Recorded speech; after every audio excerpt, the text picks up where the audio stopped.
Well, part of it, I was thinking, like, what is just like, and I feel like once you hit record, we usually start spinning these things off in an area. Like, what was like your equivalent of singing the national anthem at a baseball game? Like, if in your childhood, and I can't even think of it. Don't say. I know. I can't. But I feel like head. there's something there that we could mine. I don't know. I feel like there's something like the highlights. It's like your highlight reel. Actually, childhood highlight reel. There you go. That's what the title is. Your highlight reel from childhood. All right, go. Go. That should be the open. All right, go. Go. Do talk. Do talk now. A champion from the West. A legend of the East. A competition that went too far. There has been too much violence, too much pain. Now, to survive, you must destroy. For honor. Let us gingerly touch our tips. For love. It will be nice. I think you will love it. For justice. The law's on my side. The power of a warrior. JB. The heart of a champion. Thunder. He likes the way I talk, and I like the way he talks. This is Stack of Dimes. Stack of Dimes. Stack of Dimes. Stack of Dimes. Stack of Dimes. We are the podcast that was the second most popular talent show entry in 1987. Unbelievable year for talent, 1987. And Stack of Dimes took home a solid number deuce. Yeah.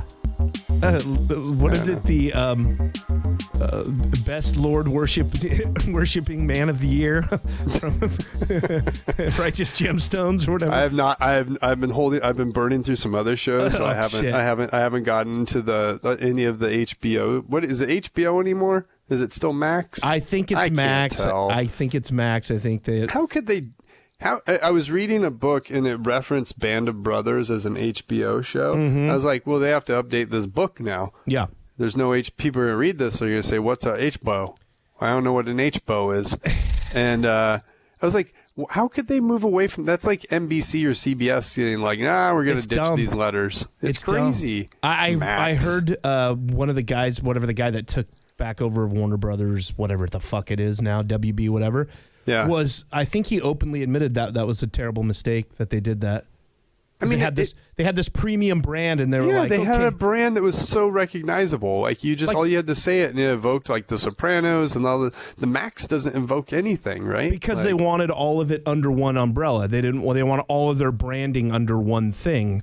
So, but why wouldn't you? I don't know. It's still weird. Why not just pick the HBO brand? Just go like, everything. Okay, HBO is now not only this, but is also our premium streaming product. Yeah, that's it. All these guys didn't know what to do with we got to put a plus on something. We got to add a plus. Anyways. Yeah. Sorry. There's a contest. There's a contest in there, and it just reminded me when you're fumbling to explain it. It's called I couldn't think of talent show entry. It was stuck on talent show. I was in I don't know if it was 1987 in third grade, I believe. I was probably the second most popular talent show entry of that year. We lip synced Simple Minds, Don't You Forget About Me. Are you serious? But we had a full band. It was me, I'll name names, Jeff Spencer, and a third kid who I don't remember. Oh, it's gone. My mind is. Is he the drummer? He's got to be the drummer. Jeff was a drummer. I think this other guy had a guitar. He wasn't playing, pretending to play, and I was pretending to sing. You don't say. Yeah. And I don't remember who the third kid was. He wasn't memorable. He's just like another replaceable bass player in the band. Nobody cares. That's what I was going to say, drummer. That's why they always have like 7 drummers. I thought for sure he'd be the drummer. No, that was Jeff, because Jeff was actually a drummer. That makes sense. We lip synced. Lip synced? Let's go with lip sync. I would go with lip sync. We sank something. Yeah. Don't You Forget About Me. And then I think the most popular show that year was the girls a year older than us that did My Boyfriend's Back and You're Gonna Be in Trouble. And they did like a whole like dance routine to it. Yeah. It was fantastic. I was whisked away. I thought I was in the 50s. They had choreography and you did not. They had choreography. Yeah. They had maybe a poodle skirt. Mm-hmm. They had like their hair done in a style that was popular in the 50s and or 60s. I don't know when that song came out. I think in that song he wrecks his car. Isn't there a part in that song where it's like, my boyfriend's back? And it's like, isn't there a part where there's a car crash or something? Am I mixing up my songs? You might be mixing up with... I don't know. They had a whole special effects. I think it's another crusty song about losing your girlfriend last night in the car I feel like there was something. Or maybe there's a car that screeches or takes off in it or something. You sure that Pearl Jam didn't redo it? I think they redid it. It was. They did a whole routine to an elderly lady in a diner or whatever. I'm being serious. Last Kiss, I think, is what you're talking about. No, I know that. Yeah, other crusty ass song about. I remember that came out. I think I had it on a CD single. Mm-hmm, sure. Or they had it at Snohomish Outdoor, the store I worked at in high school. Probably. I remember listening to it. Okay, let me ask you this though. You're saying you were in 3rd grade when you did this? I'm pretty sure. And you chose Simple Minds. We picked a different song, and I think it was labeled inappropriate, and I don't remember. Oh, it was like a Depeche Mode or something? No, it was. I want to say it was. I want to say it was the year View to a Kill came out, and I want to say it was the Duran Duran View to a Kill song. What's bad about that? Kill. I don't know. There's probably some stuff in it. Yeah, View to a Kill. You can't say kill, probably would be my guess. Well, back then you could do whatever you want. You could bring as many fake-looking guns to school. No, I know, but I'm just saying. You could load up all your... You could bring a real gun in, and I know, but people are like, hey, take it easy. Fucking Bowie knives and shit. They didn't care. Absolutely. Like, look, in the handle, there's a wire I can cut through a tree branch, but what will actually happen is the wire will just snap in two. No, what I'm saying is... if the teachers would be like, okay, this is going to be a fun little thing. This alligator little shit wants to do View to a Kill from a James Bond I think there's also movie. Some innuendo in those lyrics. If I remember, it's Duran. There's some because they like the ladies. Yeah, who doesn't? And so some teacher was hip to it, and they were like, nah, we can't be doing that. And I don't remember. I think that song was also popular at the time, so it was our second choice. But it is still weird. It's a great song. It's a Breakfast Club.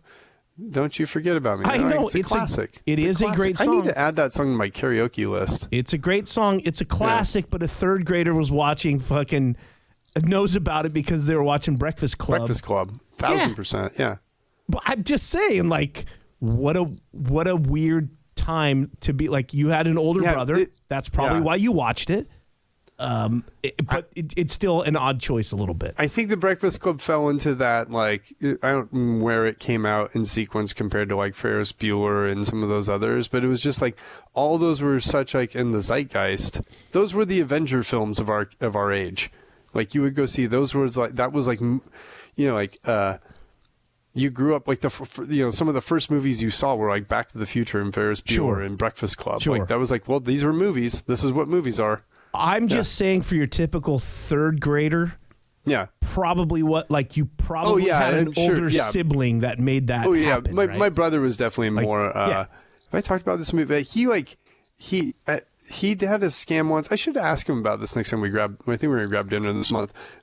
He had a scam once where he used the school's audio equipment, but then he hired himself. They got him to hire him as the DJ for the school dance, which he then just used all the money to go out and buy records. Yes, I was you told this on the show. Yeah, it's genius. Yeah.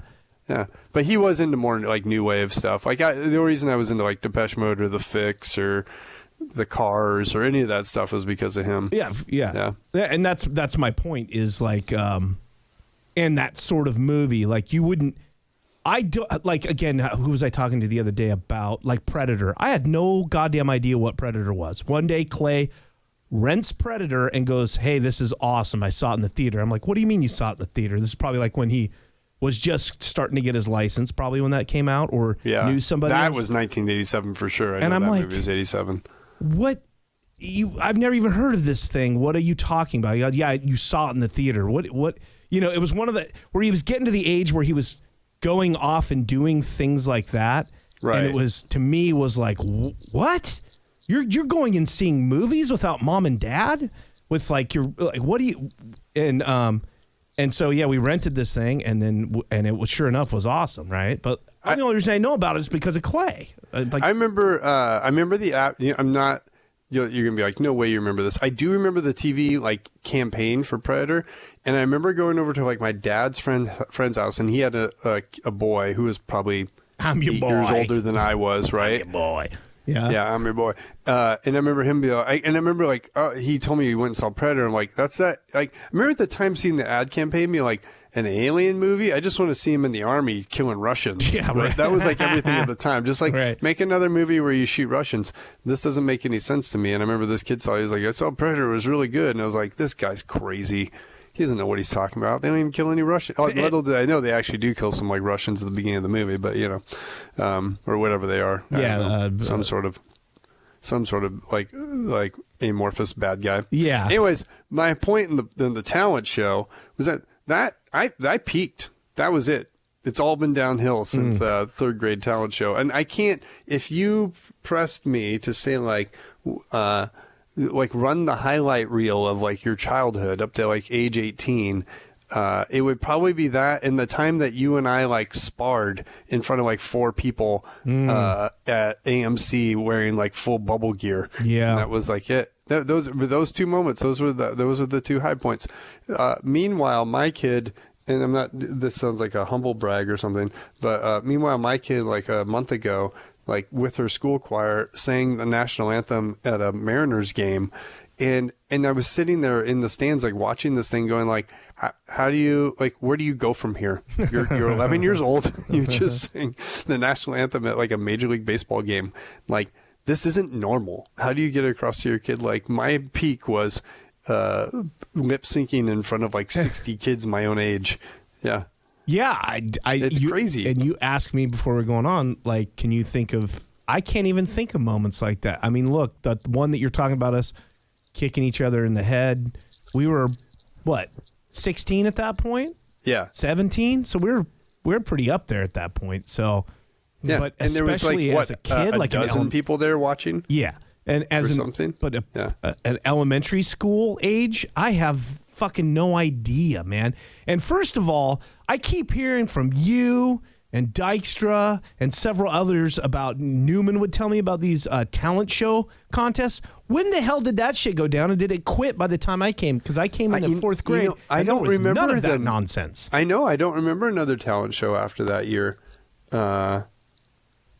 Yeah, I don't remember really another one before that. But that talent show definitely stands out as like a core memory. Because that's something you'd brain. See on a sitcom, and you got to realize the dump that I came from, Winlock, coming up here. It was already like a sitcom when there was actually hallways, actual lockers, and separate rooms for whatever class you're in. Because the school I came from was an open floor plan, weird ass giant room that had partitions. You could hear and see the other class through the partitions.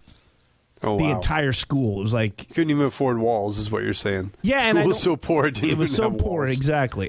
But it was like some sort of, hey, we can adjust to how many classes we have because it's such a small town, right? So like, right. Well, we can make this big one into 2 now, and we'll just it was that sort of setup because there was. I just don't think there was that many people. I bet there's like a private school somewhere today that like is doing what that school did in Winlock, Washington, but they're like spinning it and like charging people more to be like, look at this open community. Yeah, right. We don't even understand what grades are in like different age levels. It's just like meeting the student where they're at in their learning journey. Like that's why it's one big room. Like, wow, okay, here's $20,000. Winlock Miller Elementary did that back in 1982. They were goddamn pioneers is what they were in the education field. Mm-hmm. Yeah. They're setting standards. And they had scooter carts or whatever, those fucking weird little 2x2 pieces of board with wheels in the corners. But did you ever have those stupid things? What? They were like a little I can't like a 2x2 what board. What are you talking about? That had wheels in each corner that were like, and the wheels could go like in any which way to like a shopping cart. Yeah, like unlike a shopping cart, the wheels went everywhere. Like the back. The front wheels on a shopping cart go everywhere. The back wheels are usually more fixed, right? Yeah. So but all of them were like the front wheels, and they're called like scooter boards. You didn't have these? What did you do with them? You'd go down and fucking wreak havoc on each other down in the fucking cafeteria. So this sounds like a broken finger just waiting to happen. Absolutely. Or just like just like peeling off the flesh on the tip of your finger because it got pinched underneath. But yeah, we'd go down there. So they'd pick up all. It was a multi-purpose room, right? So again, not everything in this place was used for just one thing. So you go down to the quote-unquote cafeteria, but when it wasn't lunchtime, all of the tables were wheeled up and pushed away, and it was a multi-purpose room. Some of the days, the teacher's like, we're going down and doing scooter boards in the multi-purpose room. We're like, fuck yes, dude. And all you did was, like, scoot around on these things. Do you think, like, modern safety equipment, like it had like helmets and like elbow, like we didn't wear any of that stuff, like elbow guards, wrist guards, knee guards, whatever. But like it made you more cautious. Like I don't feel like kids were getting injured at a higher rate back in the 80s and 90s, and we didn't wear anything, then kids are getting injured today. But if you wear a helmet and all that gear today, it's kind of like when we did that kickboxing thing. You sort of feel invincible. right. Oh, yeah, kick me. Hit me on the head, whatever, right? We're all padded up, yeah. Yeah, you're all padded. So like when you go on your bike or you go on your skateboard and you're all padded up, you're like, I'll go like, a little bit faster, a little bit higher, a little bit harder, or whatever. But like when you're on those scooter boards at that age, you're like, well, it's just me and the board here. Yeah. So like I'm going to control my speed because like I know, like, you know what I mean? Like a little bit like, yeah. Like if you took all the safety gear away from kids today, it'd probably just be mass casualties because they would have no sort of internal barometer of like what's safe or not. How we didn't die. I'm just trying to think of like, how did we, it didn't feel like there were a lot of broken bones growing up. Now and then you'd get one kid with a cast here and there. Yeah.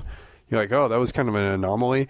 But like, until recently, it seems like there should have been a lot more. Had you broken a bone at all before your? I cracked my collarbone when I was, I don't know, 5 or 6 or something like that, jumping off. I think I've told this story.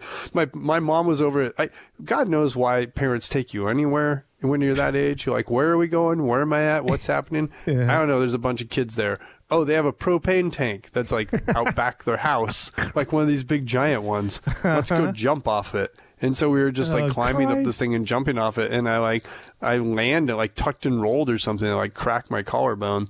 And it didn't bother me that much at the time. But then later, like my mom or dad like would pick me up to like get me in a car or something like that. And I was like screamed in pain.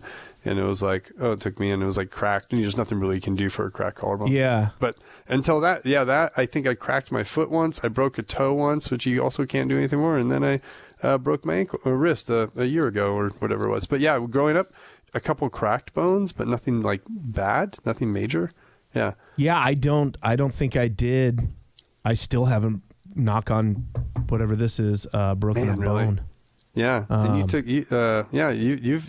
you've danced with the devil in the pale moonlight several with times. The electric scooter. Electric scooters. That's what I mean. Yeah, he's the devil in the pale moonlight, the electric scooter. Yeah, I've I know my 21 run, I rolled my ankle bad. Like it may have been some sort of like didn't go to the doctor over it, just let it heal, but it was bad. And I think maybe I cracked a bone or something doing me and Kurt copying WWF wrestling in the living room. I went to do a drop kick and I like cracked the top of my foot, the little tiny bones, right on the corner of our goddamn Davenport, and the underside that's more like it's still padded, but it's just mostly wood right there, and it's just like bang right on and it was all fucked up, and maybe that was like one of those tiny bones there was cracked, but that's same deal. You really can't. I don't think you can do a whole lot. Yeah. So that was about it. But I don't know. That's an interesting theory you have there. Yeah, I don't know. Just this was not the plan going into the show. I was just thinking that you were just describing scooter boards. I was just thinking like, how are more of us not dead? I know. Like, there's so many like maybe there's more kids on bikes. It just seems like it's way more. I feel like everybody's just going faster. Like these goddamn electric bikes. Yeah, they that's go like for 40 sure. miles an hour or something. Yeah, they top out at like 19, I think. It's just typically. Yeah, that's insane.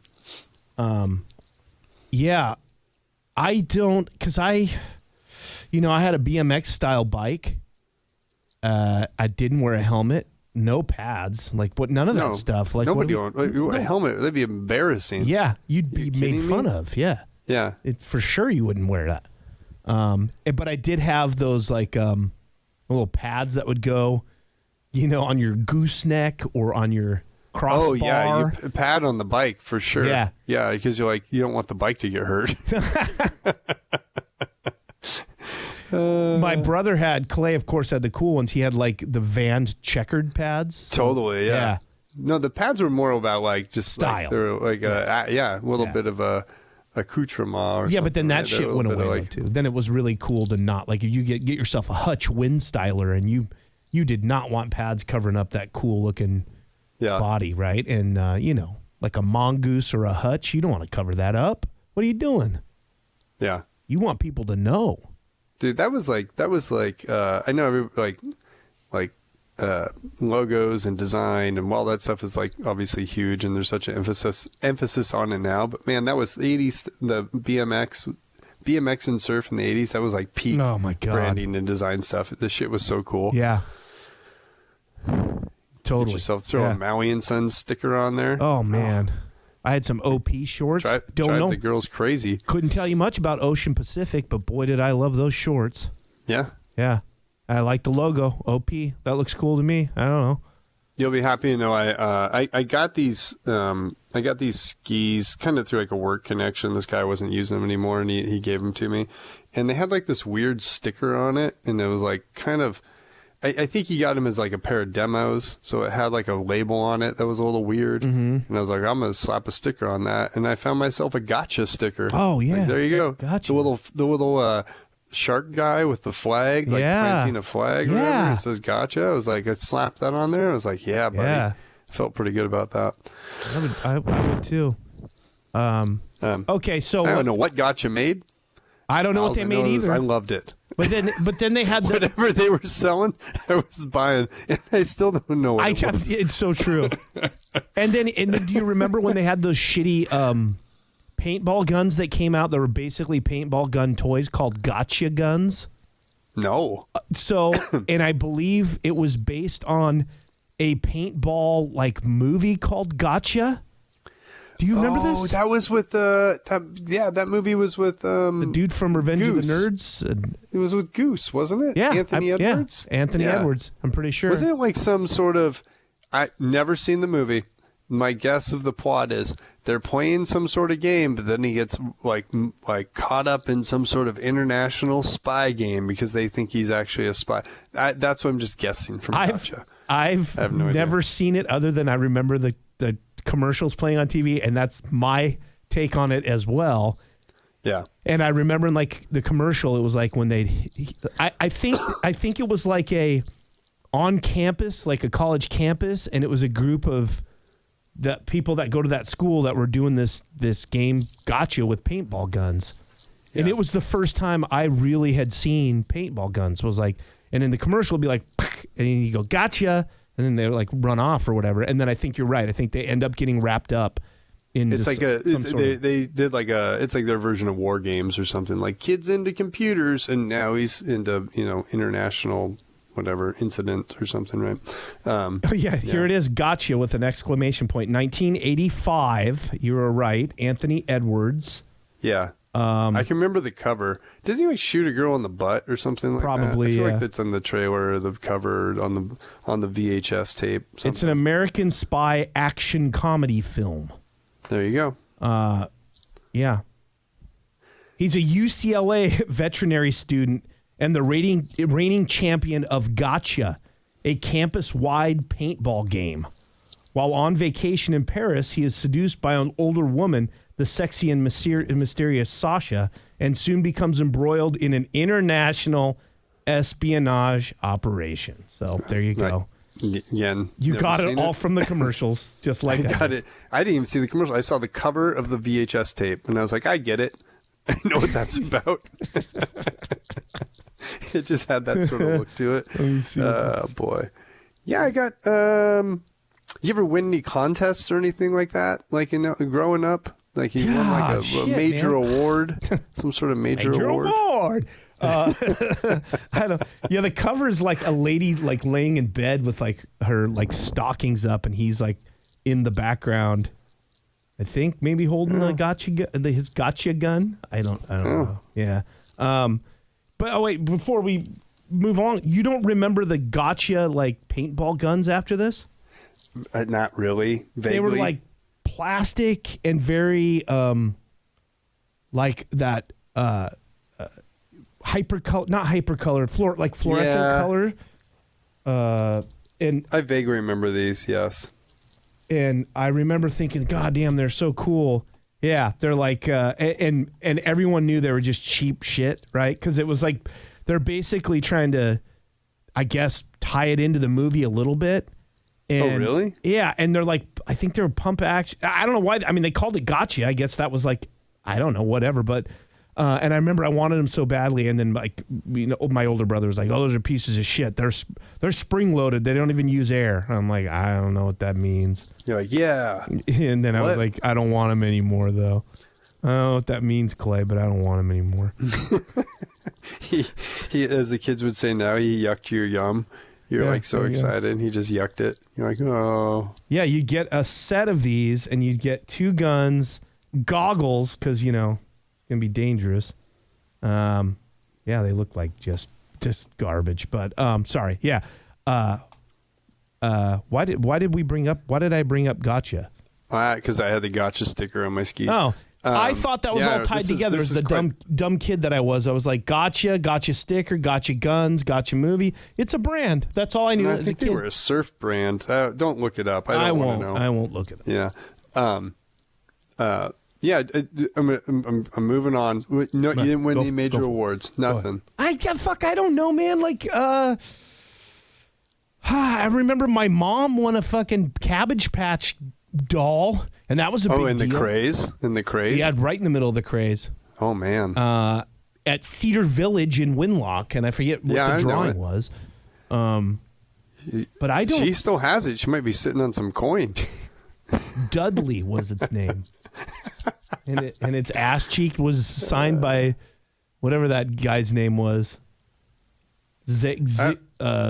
Xavier Daniel or something like that. Oh, there was a guy who I have no idea the history of Cabbage Patch dolls. And again, I don't want to know it. Yeah. I thought of another high point for me beyond the well, look at you. You just got beyond the talent show. This is why we do these shows. In middle school, in 7th grade, in shop class, was it Mr. Anderson? Something. Mr. Anderson. He was a. Mr. Anderson. He was kind of a prick too. I was his TA for a minute. He was kind of a. He was an acquired taste. Yeah, he definitely. Yeah. We made those like those. I think when you said about the air, and I was thinking about the CO2s, the CO2 cartridges. Oh, sure. I know where you're going to go with cars. We like designed these cars, and you would stick a CO2 cartridge in the back, and it would like pop the CO2 cartridge, and then the cars would race because they'd be like on a string, correct, kind of. And we made those cars, and then we raced them in front of the entire school at like an assembly. And my car, or I think you had to get into the finals to get to the assembly. Like we raced them in class, and they're like the top 4 cars are going to race in the assembly. You'll go down in front of the whole school and you race your car. And mine got in. Pause. When was this?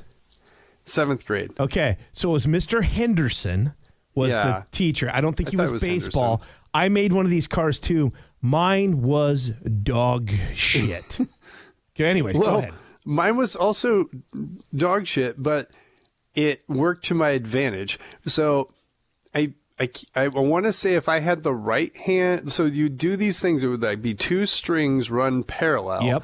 And then there was like a eye ring or whatever, like correct. a little eye screw that that would be the guide on the guide. car. So the string would go through that eye, and the eye was screwed into your car, and you'd like pop the CO2 thing in the back of the car, and it would shoot along and like run along that string. Well, I'm in 7th grade and I can't operate power tools very well. So my steering alignment was like way off. And what would happen is my car would like take off and then like pull hard to the left. But so if I was in the right hand string, like if I was in the right lane, it would just like cut off and like and like smash into the other car, Jam the other car. And then take the lead because they couldn't get by it because like the string would only go so taut, and like that's how I won like every race, is I was always in the right hand lane. And I think in the assembly I got the wrong lane and it just didn't work. It just shot off into like nowhere. Like I got the left hand lane, it just didn't work to my advantage. And I called it. If I called my car was like you had to name it like in John Allegre, whatever, right, with the cheater car, because I called him the cheater. You openly called it the cheater? Yeah, because like awesome. once we realized like how bad it was, like. And why it kept winning? It's like, well, it's a cheater. I should have just called it like the cheat. Would have been a cooler name, but a cheater. Yeah. I'm finding vintage Pine Derby CO2 wood racers is what. Yeah. Mine was. I was the same as you. I was so terrified of using the larger tools in that class, because especially Henderson, he was intimidating to me. Because he would he would go all over the safety stuff. And basically, I was scared to shit that I was going to lose a finger at anything I did in that class. So I did the minimal slicing and dicing on my thing as possible. Thought it was aerodynamic. It was just a piece of shit. And I cut too deep so you could see, where you're supposed to put the CO2 in is like a tube. I cut into it so like the divot went down, so like when you put the CO2 in there, it was exposed on the top. Well, that's kind of actually cool. I like think yours was like it's like like where you see like it's like a hood where you see through the end to the engine, like a glass, like a Correct, fine, whatever. But I believe it disqualified me because it was not. I think it had to be a certain. You have to certain amount of like millimeters of wood around that, and so it disqualified me. And the thing ran. I mean, it was so heavy and so clunky and so stupid. I spray painted it bright red. I want to say mine might have been blue. I can't remember. But it was, again, I'm 7th grade, probably the first half of the year had to go down. Like I blocked most of this out. I feel like I remember being down on the floor and the assembly going on. I couldn't tell you what I did or what happened. The adrenaline was so, I think I told pretty over. much. Yeah. Like blacked it out. I don't think I was like, it wasn't a moment I was like looking forward to or cherishing. Right. It's like, oh, here we go. Yeah. Good Lord. I do remember, boy, I bet you it was Asher again, this kid. It was like, he was the one that made fun of my drawings, rightfully so. I've said this before, just dog shit drawings. And Asher was the one that would tell you how bad they were. And then you look at his meticulous, amazing drawing and be like, God damn, this dude's right. He's a weirdo, but he's right. I think he made some amazing, like, some of these kids were really smart in that it was basically enough wood to hold the CO2 cartridge in, and then like a thin little piece where they could put the rod through for the back wheel axle, and then another thin little piece of that's just the entire body of the car, and then again up front with the axles, just like. But I do remember Henderson's like, I know what you're doing there. You're trying to get that weight off there, but you got to be careful because you got that thing so thin it could snap. And sure enough, I saw plenty of them snap right in half. I'm like, well, that's what you get. Yeah, mine wasn't trying to be. I don't. Maybe like. Yeah, I don't remember any like my car wasn't crazy aggressive that way. I mean, it was. It definitely wasn't the fastest, but somehow it would get off the line and get in front of the other cars quick enough. But I feel like our class. Here's what the story I tell myself is, we were one of the first classes to do that, because I don't remember ever doing that assembly again. And then I remember seeing cars from later classes and being like, "Oh God, you guys took it like your point. Oh, took it to another level. It up a level. Yeah. Right. Like they definitely we were just trying to figure out what is you're this the pioneers. thing? Yeah, what? I don't even know what you're talking about. What were we gonna do? And it didn't make sense until we actually raced them. It was like, I didn't even know what's a CO2 cartridge. Like, you know what I mean? Like, it's 7th grade. Like, I have no experience with any of these things. Yeah, right? I didn't know what that shit was either. I thought it was like, this is just specifically for this. This is crazy. Yeah, I couldn't even grok it until we raced the cars and was like, oh, this is what we've been building the whole time. Like, there was no YouTube video to show, and then it's going to look like this. Like, no, we were just, like, going completely blind. He's like, cut this piece of wood and do this shape. You're like, okay, I don't know. That Henderson dude was a funny dude. He was very, like, sarcastic. I would say a very dry sense of humor. Very dry. Right? And I actually kind of liked him. And so I liked him, too. Yeah. And I know he called me by my last name. And he would come over and go, like, Dodgerel, you're cutting it real close there. I see on your design, huh? You're sure about that cut there? You sure that's gonna be okay? And I'd be like, yeah, it's gonna be fine or whatever. And you're like, okay, all right. And then sure enough, it was terrible. I cut into it and it was disqualified, and that's how that goes. I made a really terrible step stool in that class. Varnished it and everything. Made it out of pine. Did you ever do the thing where you took a blowtorch to the pine to blacken the pitch? Oh, like do almost like a patina or something. Is that what that's called? I don't know if that's what it's called, but yeah. Did that? I think my parents might still have a cutting board I made in that class, and maybe that's another high point in my life. They're still rocking a cutting board I made in there. They had it for a very long time. I would basically my brother Clay made a beautiful end table, just a gorgeous end table. We used it forever. My woodworking skills mostly tapped out on sanding. I was like, this sucks. Yeah, sanding sucks. Big time. You just do this forever. I don't see like how do I speed up this part of the process, and that basically carries forward to like my life. If there's any sort of project in the house now that requires sanding, I'm like, I'm just gonna slap some like texture or something on that. I don't feel like sanding it. Like it just takes so goddamn long. Yeah. Routers and all that shit in there. That was like lathes and routers and bandsaws and all that stuff. Yeah. Drill press. Shit terrified me. Me. I remember liking the bandsaw. I know bandsaw was fun. Terrifying. Yeah. It was pretty fun. Yeah. But if you slipped, oh, God bless. I know. I don't know, man. I can't think of anything. You got nothing. You got no highlights. I mean, I wasn't in choir. I didn't play an instrument. I barely was an athlete. I was terrible at actual mathematics and whatnot. I think I had some moments in art that are, obviously stick out. You and I won a box of donuts once in a writing class. We used to bank on winning those donuts. Are you kidding me? Creative writing, me and you killed in that class. Yeah. R.I.P. Mr. Talley. Mr. Talley. Yeah. R.I.P. Yeah, legend. We crushed it in that class. There was a sleeve of those Albertsons donuts that were oddly frozen sometimes, which I didn't quite. I think he would buy them and freeze them at home. Then he'd bring them into class, and they would just be a sweaty, gooey mess. God, they were good. Just a gooey mess, but real good. Yeah. I'm like, at that age, I didn't care. Yeah, and we're like, we're gonna get those motherfucking donuts again this week, man. I remember too being like there were a sleeve that was like a pretty decent, and I would like hand them out. I'm like, yeah, I got the donuts again. You want a donut? Fuck yeah, yeah, dude, I want a fucking donut. Yeah, I'm a winner. This is what happens when you win. You just I think we just found it. We just nailed it. That might be the one for that might be it. Winning the donuts. I do also along the lines of dangerous equipment to use at school.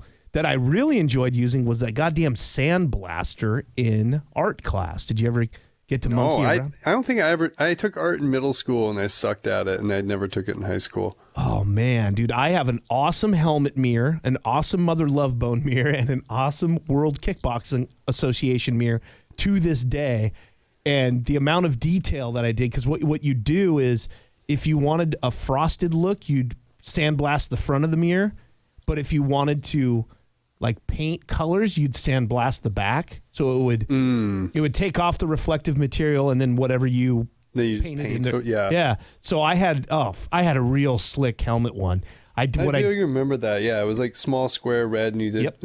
Yeah. I sandblasted the back and painted in the red, and then on the front I sandblasted which frosted it and made it like the white coloring on the front. And I mean, upperclassmen were impressed. I do remember that. They were like, holy shit, dude, come over here and take a look what this dude's doing. I'm like, yeah, I fucking finally made it, man. That is the part of, and I know we've talked about this on the podcast before, and I don't care. It's our podcast. I can do it again. The part in like being 90s high school where you could be like, hey, I heard you did a really cool drawing of Steven Seagal. You're like, oh yeah, here it is. Oh man, that's sick.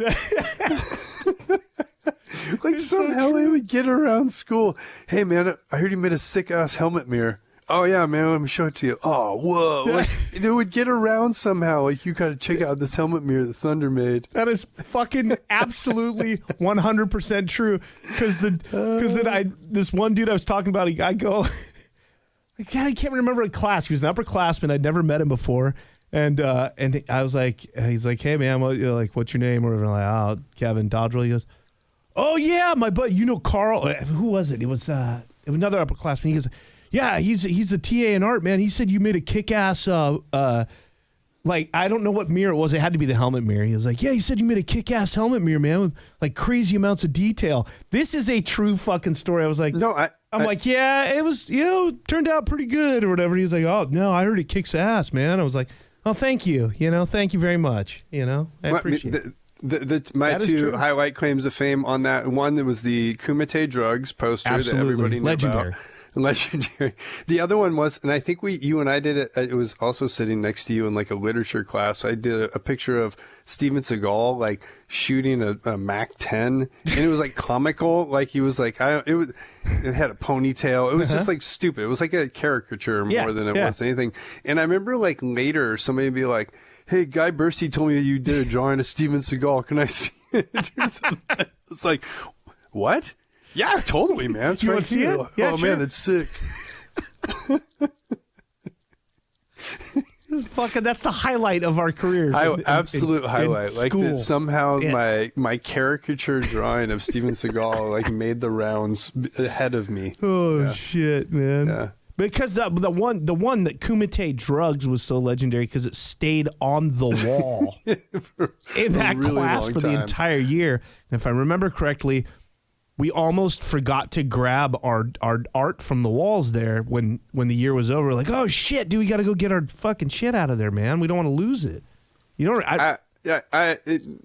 I have any regrets in my life, it's that at some point I parted ways with that poster board. Because it would be amazing to have framed in the house. My mom saved so much of that crap, and I have it. But you know what? You do have it in memory for a long time because we did superimpose it as a logo in some of our videos that we made. Yeah. It's that chroma keyed look of your Kumite Drugs. And those are some of the detail on the abs. You do. I think in his abs. You do, but it almost is like, it almost even heightens it to other legendary status that lives on in that fashion. Man. Yeah, well, I mean, recreate it, I guess. I'm gonna buy some poster board. I'm gonna go down to a Michael's, get some poster board this weekend. Yeah, I mean, kids singing at Major League Baseball, and I told you it was funny that the same weekend was there some sort of a celebrating kids at Major League sports events that weekend, or is this just a thing that happens? Because for the national anthem, they sent it. I think they have so many games. They're probably like they'll take probably any busker off the street to go like sing the national anthem. But a bunch of schools applied. They had to send in like a video or something. So they did that and they got selected. Because pretty cool. The same weekend I was down in Denver and we went to a soccer game down there. The Sounders were actually playing.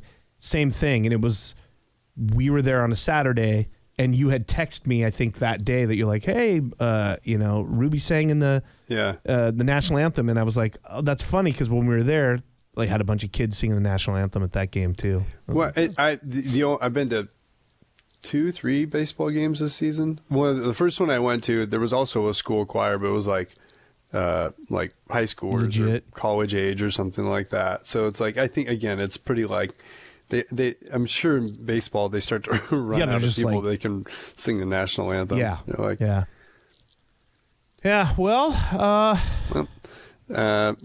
this is maybe the most depressing episode we've ever done. Probably, yeah.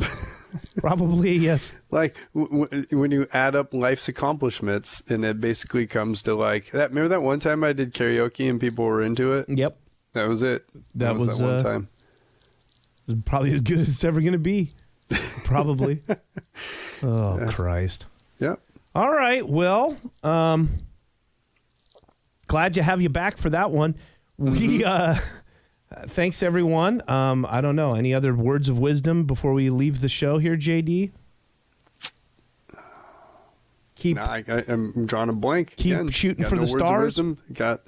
Yeah, I mean, maybe one day. Maybe yeah. Here's the words of wisdom: go apply to sing the national anthem at the Mariners game. Apparently, they'll take anybody. There you go. You too could sing in front of I don't know, at least a couple thousand people. They're not that sold. Well, actually, they're probably sold out now. They're having on a little bit of a streak. All right, we did it. All right, thanks, buddy. Thank you, everyone. Bye. Yep, play ball. I swear to God, I'll make you sorry your daddy ever squirted your ass out.